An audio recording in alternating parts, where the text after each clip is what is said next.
ఇక్కడ చాలా మంది తమ్ముళ్ళు చెల్లెళ్ళు ఉన్నారు. మీరందరికి కూడా ఒకటి తెలియాలి. మీరందరూ ఈ కాలనీలో ఉంటారమ్మా, చాలా మంది కొంతమంది ఉంటారా? ఈ కాలనీ పేరేంటమ్మా?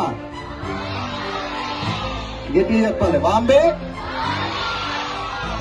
వాంబే కాలనీ అబ్రివేషన్ తెలుసా? వాంబే అంటే ఏంటి తెలుసా ఎవరికైనా?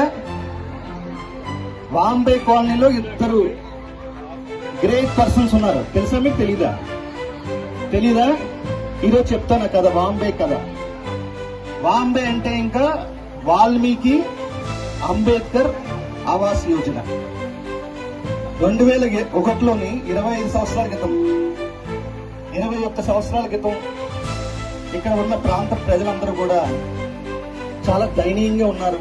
వాళ్ళు కనీసం ఉండడానికి ఆవాసం లేదు, ఇల్లు లేదని చెప్పేసి అప్పటి ప్రభుత్వాలు వాంబే కాలనీ అని చెప్పేసి వాంబే అని ఒక పాలసీ తీసుకొచ్చారు. వాల్మీకి అంటే తెలుసమ్మా మీకు అందరికీ? వాల్మీకి ఏం రాశారు? ఆయన గట్టిగా చెప్పాలి. ఏం రాశారు? వాల్మీకి మహర్షి. ఆయన జీవితం అంతా కూడా వేటగాడిగా గడిపాడు. అంటే ఇంకా జంతువులు వేటాడుతూ అడవిలో గడిపారు.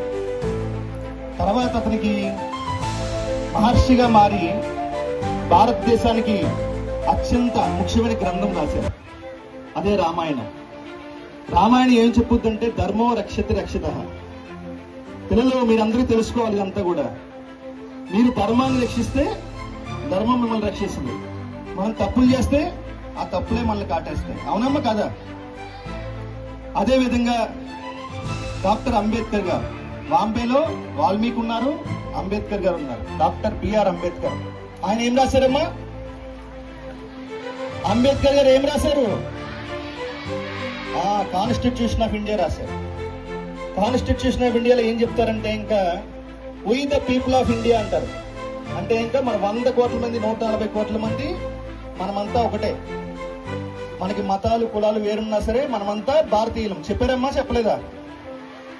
అంబేద్కర్ గారు చిన్నప్పుడు స్కూల్కి వెళ్తే ఇంకా ఆయనకి తాగడానికి మంచినీళ్ళు ఇవ్వలేదు. అక్కడ కొండ ఉండేది. ఆ కొండలోని మంచినీళ్ళు తాగాలంటే ఇంకా నువ్వు పలానా కులానికి వ్యక్తివి అని చెప్పేసి ఆయనకి మంచినీళ్ళు కూడా ఇవ్వలేదు. అంబేద్కర్ అటువంటి అవమానాలు పడ్డాడు. కేవలం ప్యూన్ వచ్చి ఆయన చేతుల్లో వాటర్ పోస్తేనే తాగాలి. అదేవిధంగా ఒక సత్యాగ్రహం చేశారు ఆయన 1927లో.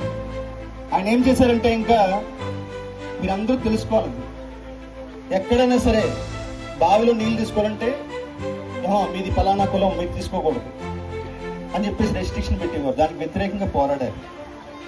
మీకు ఎందుకు చెప్తున్నానంటే ఇద్దరు మహర్షులు వాల్మీకి గారు, అంబేద్కర్ గారి గురించి మీకు ఎందుకు చెప్తున్నానంటే ఇంకా ఈ ప్రాంతానికి అటువంటి గొప్ప వ్యక్తులు పేరు పెట్టారు.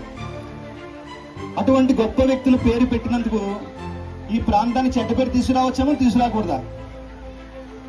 చెల్లెళ్ళు చెప్పాలి. తీసుకురావచ్చా తీసుకురాకూడదా? ఎట్టి పరిస్థితుల్లో తీసుకురాకూడదు.